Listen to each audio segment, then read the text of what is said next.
സജ്ജനങ്ങൾക്ക് എൻ്റെ പുതിയ വീഡിയോയിലേക്ക് സ്വാഗതം. ഇന്ന് നാം ഇവിടെ ചൊല്ലിപ്പഠിക്കാൻ പോകുന്നത് നാരായണീയത്തിൽ തന്നെ വളരെ പ്രധാനപ്പെട്ട ഒരു ദശകമാണ്. ദശകം 26 ഗജേന്ദ്രമോക്ഷം. ഒരിക്കൽ പാണ്ഡ്യരാജാവായ ഇന്ദ്രദ്യുമ്നൻ എന്ന മഹാരാജാവ് അഗസ്ത്യമുനിയെ അവഗണിച്ചതിനാൽ ആനയായി തീരട്ടെ എന്ന ശാപം ലഭിച്ചു. എങ്കിലും ഭഗവത് സ്മരണയോടെ അവൻ ഗജേന്ദ്രൻ എന്ന പേരിൽ ഭൂമിയിൽ ജന്മമെടുത്തു. ഒരിക്കൽ തൃക്കൂട പർവ്വതത്തിലെ തടാകത്തിൽ കുടുംബത്തോടൊപ്പം വിഹരിച്ചിരുന്ന ഗജേന്ദ്രൻ ശക്തിശാലിയായിരുന്നിട്ടും ഒരു മുതലയുടെ കയ്യിൽ അകപ്പെടുന്നു. മുൻപ് ശാപം ലഭിച്ച ഹൂഹു എന്ന ഗന്ധർവനായിരുന്നു ആ മുതല. ബന്ധുക്കളും സുഹൃത്തുക്കളും ഉപേക്ഷിച്ചപ്പോൾ മരണഭയത്താൽ ഗജേന്ദ്രൻ ഭഗവാനെ അഭയം പ്രാപിക്കുന്നു. കൃപാസാഗരനായ ഭഗവാൻ ഗരുഡവാഹനനായി വന്ന് മുതലയെ വധിച്ച് ഗജേന്ദ്രന് മോക്ഷം നൽകുന്നു. കഷ്ടപ്പാടുകളിൽ ആരും നമ്മുടെ കൂടെയില്ലെങ്കിലും ഭഗവാനെ പൂർണ്ണമായി ശരണം പ്രാപിച്ചാൽ ഭഗവാൻ രക്ഷകനായി ഓടിയെത്തും എന്നതാണ് ഈ ദശകത്തിലെ ഗുണപാഠം.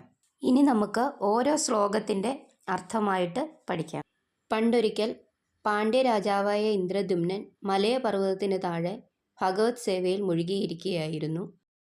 ആ സമയത്ത് വളരെ വിശേഷമായ അതിഥി സൽക്കാരം തനിക്ക് ലഭിക്കുമെന്ന് പ്രതീക്ഷിച്ച് അഗസ്ത്യമുനി അവിടേക്ക് എത്തുകയും ഭഗവത് സേവയിൽ മുഴുകിയിരുന്ന രാജാവാകട്ടെ ഇതൊന്നും അറിഞ്ഞതേയില്ല. അദ്ദേഹം വന്നതുപോലും കണ്ടില്ല. ഇതാണ് ഒന്നാം ശ്ലോകത്തിൻ്റെ അർത്ഥം. അപ്പോൾ അഗസ്ത്യമുനി അത്യന്തം കോപാകുലനായി ആനയായി തീരട്ടെ എന്ന് അദ്ദേഹത്തെ ശപിക്കുകയും ഭഗവത് സ്മരണയാൽ ഇരുന്നത് കൊണ്ട് തന്നെ അദ്ദേഹം വളരെ ശ്രേഷ്ഠനായ ആനകളുടെ രാജാവായ ഗജേന്ദ്രൻ എന്ന പേരിൽ ജന്മമെടുക്കുകയും ചെയ്തു. ഇതാണ് രണ്ടാം ശ്ലോകത്തിൻ്റെ അർത്ഥം. പാലാഴിയുടെ നടുവിലുള്ള തൃകൂട പർവ്വതത്തിൽ അനേകം പിടിയാനകളോടുകൂടി ക്രീഡയിൽ ഏർപ്പെട്ടിരുന്ന ഈ ഗജേന്ദ്രൻ ക്രമേണ തൻ്റെ ശക്തി കൊണ്ട് എല്ലാ ജന്തുക്കളെയും കീഴടക്കി. അങ്ങയെ സേവിക്കുന്നവർക്ക് എവിടെയാണ് ശ്രേയസ്സില്ലാതിരിക്കുക എന്നാണ് മൂന്നാം ശ്ലോകത്തിൽ ഭട്ടതിരിപ്പാട് ചോദിക്കുന്നത്. ഇപ്രകാരമുള്ള ഗജശ്രേഷ്ഠൻ തൻ്റെ ശക്തി കൊണ്ടും ദിവ്യമായ ആ പ്രദേശത്തിൻ്റെ മഹിമ കൊണ്ടും യാതൊരു ദുഃഖവും അറിയാതിരിക്കുകയായിരുന്നു. അങ്ങനെ ഒരിക്കൽ അദ്ദേഹം വേനലിൻ്റെ ചൂടിൽ തളർന്ന അവശനായി മലയോരത്തുള്ള ഒരു തടാകത്തിൽ മറ്റുള്ള ആനകളുമൊത്ത് ക്രീഡയിൽ മുഴുകിയിരിക്കുകയായിരുന്നു. ഇതാണ് നാലാം ശ്ലോകത്തിൻ്റെ അർത്ഥം. പണ്ടൊരിക്കൽ ദേവല മഹർഷിയുടെ ശാപത്താൽ മുതലയായി മാറിയ ഹൂഹു എന്ന ഗന്ധർവൻ ആ തടാകത്തിൽ വസിച്ചിരുന്നു. ആ മുതല ഗജേന്ദ്രൻ്റെ കാലിന്മേൽ പിടികൂടി. ഭഗവാൻ തൻ്റെ ഭക്തന്മാർക്ക് ദുഃഖശാന്തിക്കായി ക്ലേശത്തെ എപ്പോഴും നൽകുന്നവനാണല്ലോ എന്നാണ് ഭട്ടതിരിപ്പാട് അഞ്ചാം ശ്ലോകത്തിൽ പറയുന്നത്.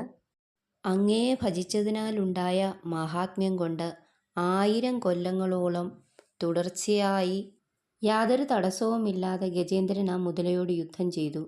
അങ്ങയുടെ തൃപ്പാദങ്ങളിൽ ഏകാഗ്രത സിദ്ധിപ്പാനുള്ള അവസരം വന്നപ്പോൾ ഭഗവാൻ ആ മുതലയെ കൊണ്ട് കടിപ്പിച്ചു. ഇതാണ് ആറാം ശ്ലോകത്തിൻ്റെ അർത്ഥം. അല്ലയോ പരമാത്മസ്വരൂപമേ, ആ ഗജേന്ദ്രൻ ദുഃഖാധിക്യത്താൽ മനസ്സിൽ തെളിഞ്ഞു തുടങ്ങിയ ജന്മാന്തരത്തിലെ ജ്ഞാനം, ഭക്തി എന്നിവയോടുകൂടിയവനായിട്ട് തുമ്പിക്കയ്യാൽ എടുത്തുയർത്തിയ താമരപ്പൂക്കളാൽ ഭഗവാനെ അർച്ചിച്ചുകൊണ്ട് മുൻ ജന്മത്തിൽ അഭ്യസിച്ചിട്ടുള്ള നിർഗുണ പരബ്രഹ്മപരമായ മഹാസ്തോത്രത്തെ ഇടവിടാതെ പാടിക്കൊണ്ടിരുന്നു. ഇതാണ് ഏഴാം ശ്ലോകത്തിൻ്റെ അർത്ഥം.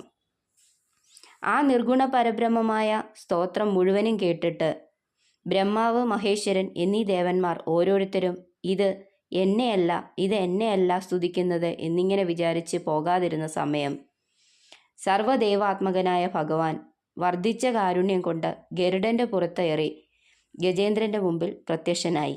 ഇതാണ് എട്ടാം ശ്ലോകത്തിൻ്റെ അർത്ഥം. ആ ഗജേന്ദ്രനെ തൃക്കൈ കൊണ്ട് ഉയർത്തിയിട്ട് സുദർശന ചക്രം കൊണ്ട് ഭഗവാൻ മുതലയെ രണ്ടായി പിളർന്നു.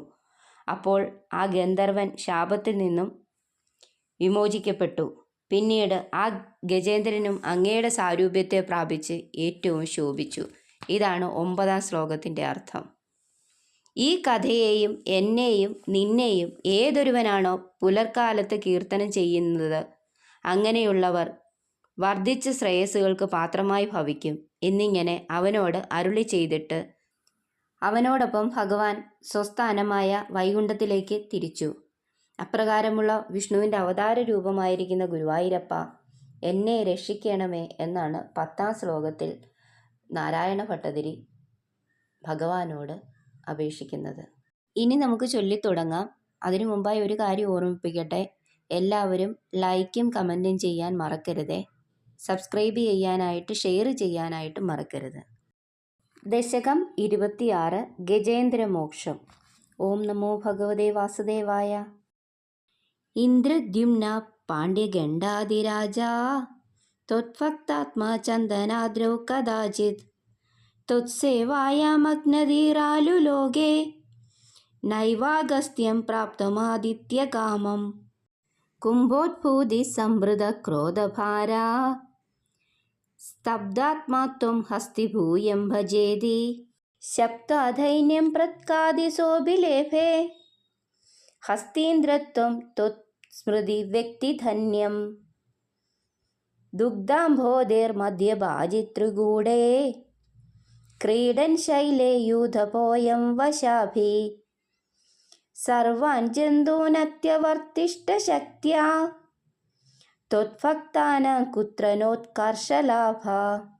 സ്വേന ത്വേംന ദിവ്യദേശത്വശക്ത്യാ സോയം ഖേദാന പ്രജാനൻ കദാചിത് ശൈലപ്രാന്തേ കർമ്മതാന്തസരസ്യാം യൂതൈ സാർത്ഥം ത്വത്പ്രണുന്നോഭിരേമേ.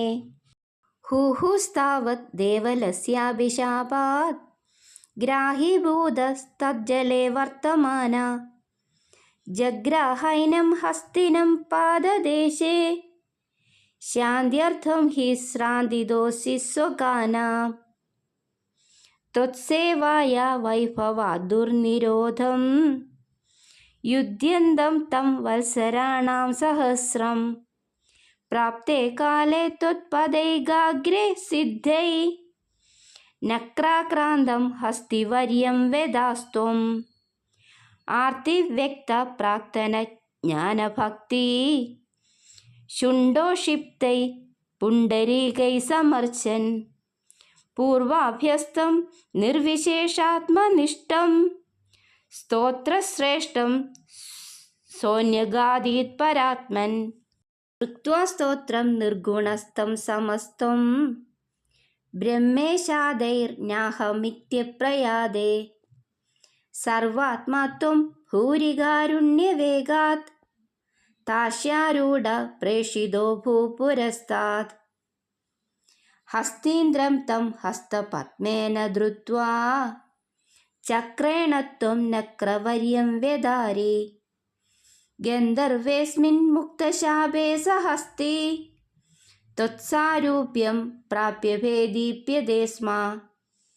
ഏതത് വൃത്തം താം ച മാം ച പ്രഗേയോ ഗായേത് സോയം ഭൂയസേ ശ്രേയസേ സ്യാത് ഇത്യുക്തൈനം തേന സാർത്ഥം ഗതസ്ത്വം ധിഷ്ണ്യം വിഷ്ണോ പാഹി വാതാലയേശ. ശ്രീ ഹരിയേ നമ. ശ്രീ ഗുരുവായൂരപ്പ ശരണം. വീഡിയോ ഇഷ്ടമായ ലൈക്ക് ചെയ്യാൻ മറക്കരുതേ. അടുത്ത വീഡിയോ ഉടനെ തന്നെ അപ്ലോഡ് ചെയ്യുന്നതായിരിക്കും. പെട്ടെന്ന് കിട്ടാൻ സബ്സ്ക്രൈബ് ചെയ്യാനും മറക്കരുത്.